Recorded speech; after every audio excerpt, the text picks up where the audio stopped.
அனைத்து உரிமை குரல் நண்பர்களுக்கும் வணக்கம். தமிழ்நாட்டில் இருக்கக்கூடிய அனைத்து கட்சிகளுமே இனிமே சீமானோட மோதுறதுக்கு கொஞ்சம் தயங்கி தான் ஆகணும் அப்படின்னு ரவீந்திரன் துரைசாமி பார்த்தீங்கன்னா வெளிப்படையாக ஒரு சில விஷயங்களை பகிர்ந்திருக்காரு. அது என்னன்றதான் முழுமையாக இந்த வீடியோவில் பார்க்க போகிறோம், வாங்க பார்க்கலாம். நாம் தமிழர் கட்சியுடைய ஆரம்ப காலத்திலிருந்தே ரவீந்திரன் துரைசாமி மட்டும்தான் பார்த்தீங்கன்னா நாம் தமிழர் கட்சியுடைய வளர்ச்சி குறித்தும் சீமானுடைய வளர்ச்சி குறித்தும் படிப்படியாக நிறைய விஷயங்களை ஆராய்ந்து மக்களிடையே அனைத்து தகவல்களுமே வெளியிட்டு வந்துட்டு இருக்காரு. இதனாலேயே ரவீந்திரன் துரைசாமி சீமானுக்கு சொம்பு தூக்குறாரு அப்படின்னு ஒரு முத்திரையே பார்த்தீங்கன்னா பாஜகவும் திமுகவும் குத்த ஆரம்பிச்சிருந்தாங்க. நாம் தமிழ் கட்சியையும் சீமானையும் மக்களுக்கு தெரிய வராத காலத்திலிருந்தே நாம் தமிழ் கட்சி குறித்த அனைத்து தகவல்களையுமே உடனுக்குடனாக சேகரிக்கிறதும், அதற்கு பிறகு யூடியூப் சேனல்லையோ தொலைக்காட்சிகளுடைய விவாத மேடைகள்லையோ பார்த்தீங்கன்னா நிறைய விஷயங்களை ரவீந்திரன் துரைசாமி பகிர்ந்திருக்காரு. இதனாலேயே நாம் தமிழ் கட்சியுடைய நிர்வாகிகள் மத்தியில் ரவீந்திரன் துரைசாமிக்கு ஒரு மிகப்பெரிய மரியாதையே இருக்கு.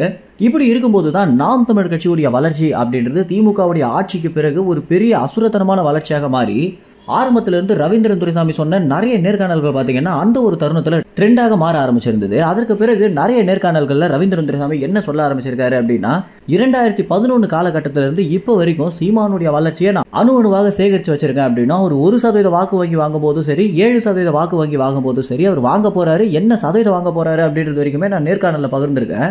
அதுவும் நான் ஆதாரத்தோட தான் எல்லா விஷயங்களுமே பகிர்ந்து வந்துட்டு இருக்கேன். இருந்தாலும் சில பேர் என்ன சொல்றாங்க அப்படின்னா, நான் சீமானுக்கு சாதகமாக பேசுறேன் அப்படின்னும், சீமானும் நானும் ஒரே ஜாதி, அதனால தான் சீமானுக்கு நான் சாதகமாக பேசுறேன் அப்படின்னு போலி முத்தைகளை குத்திட்டு வந்துட்டு இருக்காங்க அப்படின்னும், இருந்தாலும் ஒரு அரசியல் விமர்சகராக நான் என்னுடைய கருத்தை மக்களிடையே தெரிவிச்சு ஆகணும் அப்படின்ற நோக்கத்தில் தான் நான் செயல்படுவேனே தவிர இவங்கள மாதிரியான ஆட்களுக்கு நான் பதில் சொல்லணும் அப்படின்னு எந்த அவசியமே இல்லை அப்படின்னு ரவீந்திரன் துரைசாமி பார்த்தீங்கன்னா திட்டவட்டமாக சொல்லியிருக்காரு.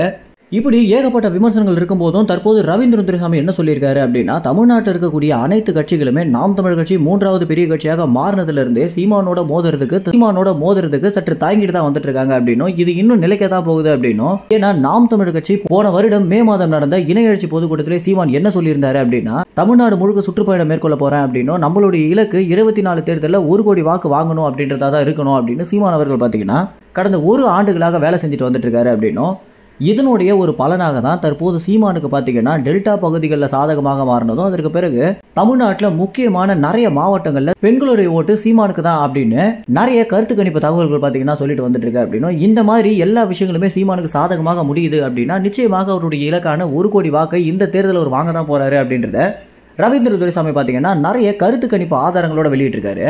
இந்த நேர்காணலில் நீங்கள் பார்க்கணும் அப்படின்னு நினைச்சீங்கன்னா யூடியூப்ல ரவீந்திரன் துரைசாமியோட லேட்டஸ்ட் இன்டர்வியூ அப்படின்னு போட்டாலே பார்க்க முடியும். சில காப்பிரைட்ஸ் காரணங்களால இந்த வீடியோ இணைக்க முடியல. மேலும் இந்த தகவல் குறித்து என்ன நினைக்கிறீங்க அப்படின்ற உங்க கருத்துக்களை கமெண்ட்ஸ்ல தெரிவிங்க. நன்றி, வணக்கம்.